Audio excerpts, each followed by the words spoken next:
¿Vas a dar alguna presentación o ya me... Sí, sí. Buenas tardes a todos, bienvenidos a Findes. Son las 19 horas del día 14 de agosto. Damos inicio a la transmisión del webinar que tenemos programado para esta ocasión en materia del salario base para el cálculo de cuotas en el IMSS. Soy Emigdio Villalobos, directivo de la Fundación. Gracias por estar con nosotros acompañándonos. Quiero comentarles que el webinario está siendo grabado y a partir de mañana estará alojado en nuestro canal de YouTube para que ahí lo consulten cuantas veces consideren conveniente. El canal se denomina Cursos Findes, sin espacio, y es de muy sencilla localización.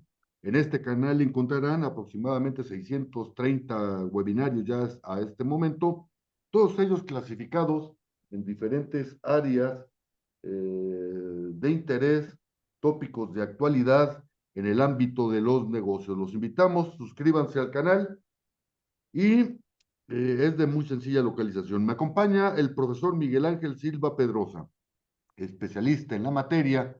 Será él quien conduzca el webinario y a quien cedo el micrófono, no sin antes invitarles a que formulen sus preguntas, nos den sus comentarios y sugerencias y al término de la plática dispondremos de algunos minutos para resolver, disipar dudas y atender sus comentarios. Miguel Ángel, buenas tardes. ¿Podemos iniciar, por favor? Claro que sí, muchísimas gracias, Emilio, y les voy a presentar una breve presentación. Si me dan, aquí está, el control, para basarme y apoyarme en estas diapositivas y explicarles este tema de vital trascendencia, de mucha importancia, del salario base de cotización. En materia de impuestos o de contribuciones, recordemos que la obligación o una de las obligaciones de los mexicanos en el país es contribuir para los gastos públicos de la federación, municipios, estados, Ciudad de México, etcétera, de la manera proporcional y equitativa conforme lo establezcan las leyes. Entonces, hablamos del pago de contribuciones, artículo 31, fracción cuarta de la Constitución Política de los Estados Unidos Mexicanos. Entonces, de ahí nace todo. Y como cualquier contribución o cualquier impuesto, ya después el artículo 2 del Código Fiscal de la Federación nos indica cuál es la clasificación de estos impuestos y que se clasifican en derechos, en mejoras, contribuciones de seguridad social, y ahí se ubican precisamente estos temas que estamos platicando, aportaciones al Infonavit, al Seguro Social, no dejen de lado Fonacot o incluso impuestos sobre nóminas. Y como impuestos o como contribuciones, tenemos 5 elementos que las conforman. Están los sujetos a quienes se les va a aplicar la norma para que paguen los impuestos, en este caso son los patrones y los trabajadores. El Estado también aporta una parte a las contribuciones de seguridad social. Está el objeto del impuesto, los sujetos del impuesto, las bases con las que se calculan estos impuestos. Si pensábamos en un impuesto predial, oye, pues el valor catastral. Un impuesto sobre nóminas, pues el valor de las nóminas. El impuesto sobre la renta, los ingresos que tiene el trabajador en función a una tarifa. La retención del ISR sobre salarios, ingresos grabados, ingresos exentos, etcétera. Oye, el impuesto sobre servicios de hospedaje, bueno, pues la contraprestación que esté cubriendo el hotel a que se refiera por la tasa a la que se aplique. Entonces ya llevamos 3 elementos del impuesto, las bases. Y de hecho, cuando hablemos de bases de cotización, a eso nos estaremos refiriendo. Las tasas o tarifas con las que se les aplican a las bases, ya sean ingresos, salario base de cotización, etcétera, para el cálculo de la contribución. Y el momento de causación y pago. Oye, ya sé a quién le voy a cobrar impuestos, ya sé quién es el sujeto, ya sé cuál es la base con la que me va a calcular el impuesto, ya sé si le voy a aplicar una tasa o una tarifa. Y aparte, ya sé en qué momento se lo voy a cobrar. Entonces, cuando hablamos de salario base de cotización o salario base de aportación para efectos de seguridad social, se enmarca en todo este cumplimiento o en este mandato constitucional que nos da la Carta Magna que tenemos en el país para que los mexicanos, empresas o personas físicas, cumplamos con esa obligación de pagarle un tributo al Estado y que el Estado a su vez, con esos ingresos que recibe, de contribuciones de seguridad social, de impuestos sobre la renta, de IVA, de impuestos sobre nóminas, de impuesto predial, etcétera, regrese a los gobernados con base en esos ingresos que recibe, servicios. ¿Servicios de qué naturaleza?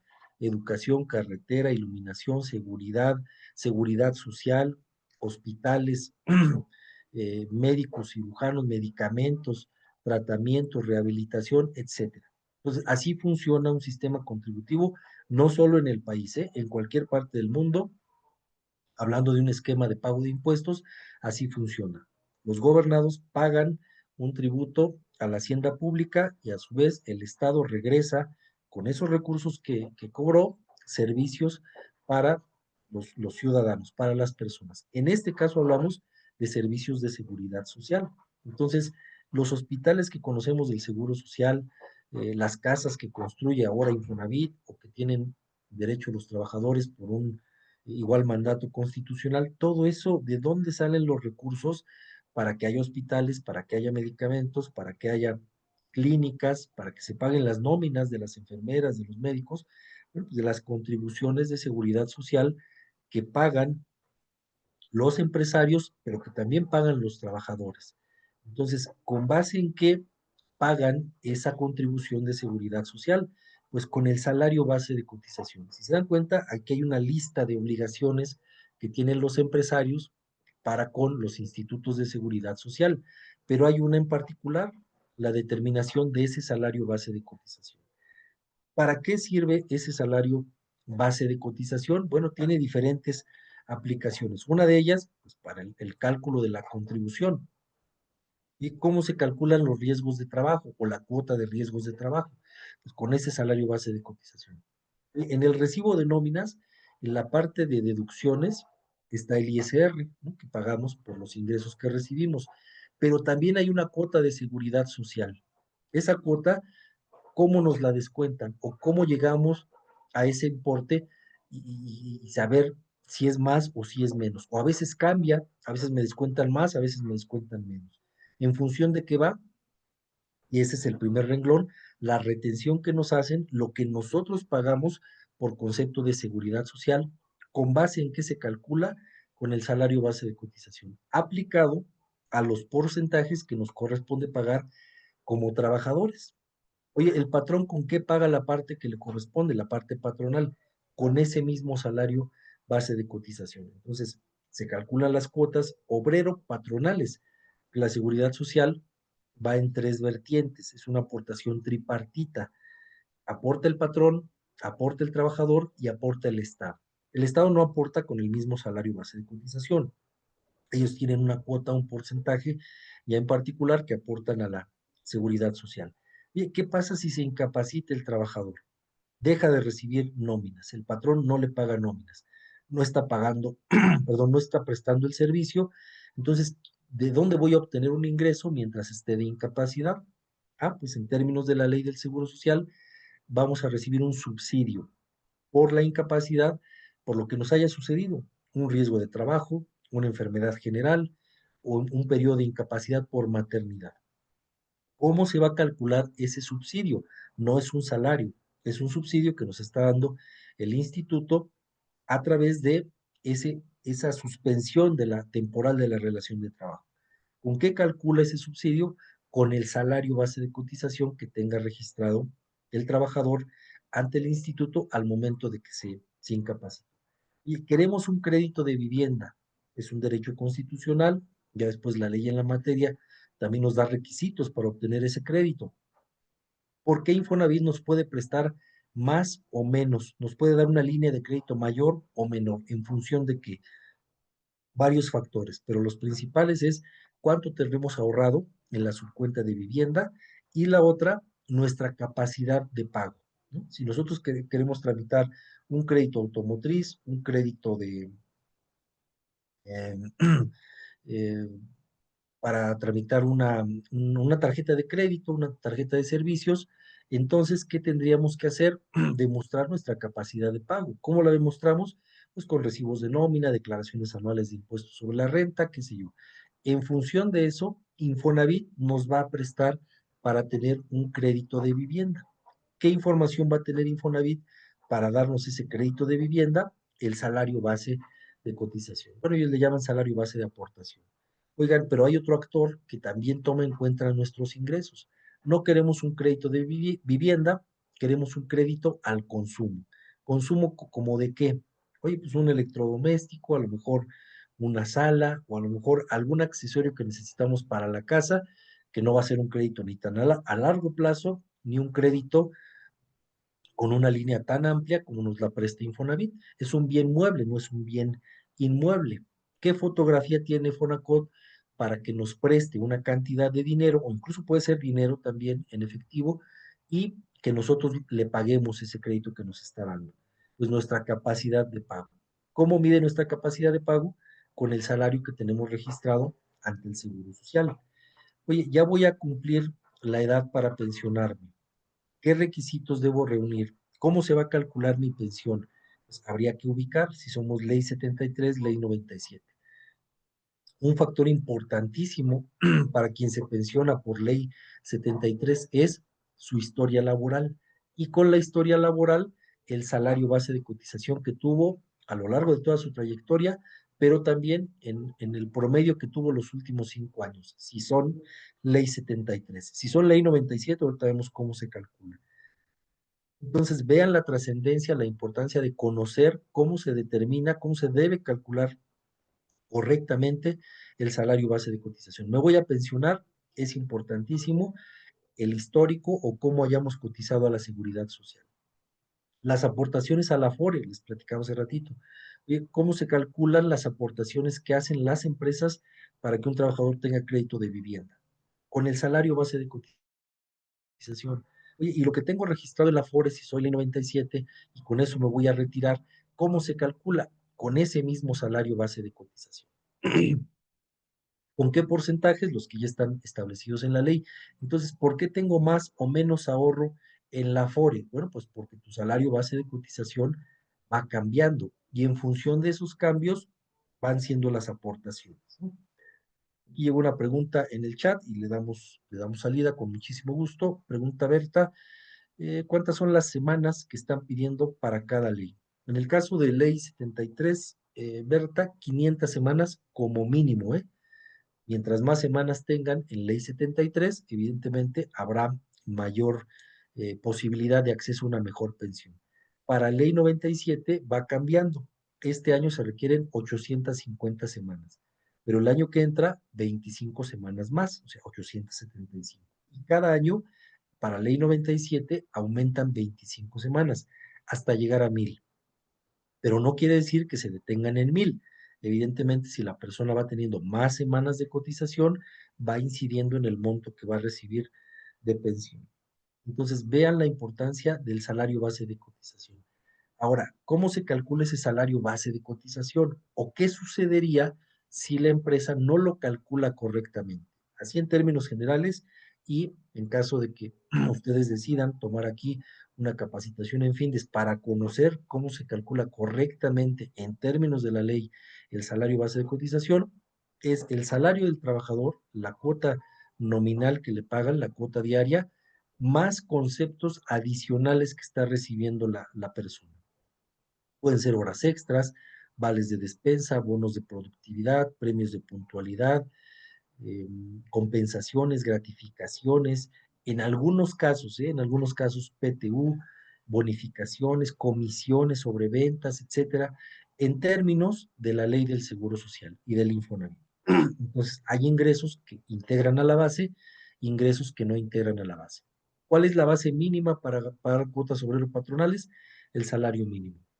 La base máxima para pagar cuotas obrero patronales en el país, 25 veces la unidad de medida y actualización, la UMA. Ya no se expresa en veces el salario mínimo, ¿eh? Desde 2016 que surgió la UMA, el tope para cotizar a la seguridad social es 25 veces la UMA. Ahora, ¿qué sucedería si no calculo correctamente el salario base de cotización? Bueno, pues hay consecuencias graves, desastrosas. Y un crédito fiscal, la opinión de cumplimiento negativa en materia de seguridad social, capitales constitutivos, algunos capitales constitutivos se calculan sobre el salario base de cotización, eso pudiera traer una consecuencia de baja del registro patronal, diferencias entre salarios base a través de un sistema que se llama sistema de verificación de pagos, multas, evidentemente, 40% del crédito, revisiones directas, inspecciones, recargos, etcétera. Entonces, la importancia, la trascendencia del correcto cálculo del salario base de cotización, ya la vieron, es una parte introductoria nada más, tiene muchos efectos para quien calcula las nóminas, para quien decida pensionarse, para quien esté cobrando una incapacidad por maternidad, por riesgos de trabajo, decir, oye, ¿por qué estoy recibiendo más ingreso o menos ingreso si estoy de incapacidad? O ya la incapacidad se prolongó, ya estuve 3 meses, 6 meses de incapacidad, y ya pasó un año de incapacidad y sigo cobrando con base en un salario que tenía registrado en la empresa. Después podría acceder a una incapacidad permanente parcial, incapacidad permanente total, efectivamente podría ser candidato al cobro de una incapacidad de esta naturaleza. Medio, como parte general, parte introductoria de los salarios base de cotización, esto es lo que les pudiéramos platicar la tarde de hoy y estamos atentos para cualquier pregunta que tengan en relación con este tema. Sí, Miguel Ángel, muchas gracias. Pues ya abriste el espacio para atender preguntas, comentarios y sugerencias. Estamos atentos a ello. Mientras tanto, recordarles que todos los jueves a las 18 horas estaremos abordando diferentes tópicos de interés, tópicos de actualidad en el ámbito de los negocios. Y el próximo jueves 21 de agosto, reitero, a las 18 horas, estaremos hablando en materia de compras, de los elementos claves de negociación. Los invitamos, inviten a sus compañeros, inviten a sus amigos. También recordarles que el curso fue grabado y a partir de mañana estará alojado en el canal de YouTube denominado Cursos Findes sin espacio y es de muy sencilla localización. ¿Alguna pregunta que quieran realizarle al profesor? ¿Comentario o sugerencia? Estamos atentos. Bien, muchas gracias. Adelante. Licenciado, buenas noches. Buenas noches, adelante, con gusto. Gracias. Una pregunta. En el caso de la despensa, ¿cuánto es lo que está exento? 40% de la UMA. Sí está exento 40% de la UMA. Así es, sí, correcto. Si el trabajador recibe o le paga más la empresa de un importe mayor a ese 40% de la UMA, ese excedente, nada más el excedente, es lo que se tendría que integrar al salario base de cotización. Pero si le pagan el 40% o menos, esa parte no se integra al salario base. Los excedentes sí, solo el excedente, ¿no? Y no es sobre salario mínimo, es sobre la Sobre unidad UMA de medida y actualización, correcto. y sobre el 40%, que en este caso viene siendo 45.25 diarios, Ahorita hacemos la operación, la UMA son ciento trece punto 14, 13.14. así es, por el 40%, 45.26, vamos a redondearlo. Si lo eleváramos al mes, son 1,357,68 centavos. Si al trabajador le pagan 1,500 pesos de vales de despensa al Ujú. mes, el diferencial entre 1,500 y este tope de 1,357 es lo que se debe integrar al salario base de cotización. Si le pagan, por ejemplo, 1,000 pesos al mes por concepto de Ujú. vales de despensa, Está exento. está exento 100%. Ah, muy bien. Sí, esa es bueno, es la duda que tengo. Bueno, no sé si usted también nos pueda comentar acerca de la nueva ley que salió ahorita del Infonavit. En el caso de tuvieran un crédito vigente Sí. y de alguna manera nosotros tenemos como, bueno, la empresa tiene que reportar el pago de su crédito. En el caso de la situación que tuviera incapacidad, por ejemplo, ahí, en ese caso, nosotros sí tendríamos que reportar el crédito como, como pagado de alguna forma, aunque no tenga un ingreso. Habría que ver, por ejemplo, si la incapacidad no abarca toda la quincena o todo el mes, pues Sí, de lo que tenían que descontarle, pues nada más la parte, por ejemplo, si a la semana se incapacitó 2 días, pues por esos días no se va a pagar, no le van a descontar el crédito al colaborador. ¿Qué va a hacer Infonavit hasta lo que sabemos a la fecha? Y todavía está pendiente que se dé a sí, conocer la nueva versión del SUA. Infonavit va a pretender cobrar esos 2 días. Lo que ha dicho, y así está la reforma, es que no quiere o no pretende que el trabajador caiga en mora, o sea que por no pagar esos 2 días se incrementen los intereses, ¿no? del crédito del trabajador. Pero, ¿qué va a hacer Infonavit? Va a requerir esa diferencia. ¿Qué va a hacer la empresa?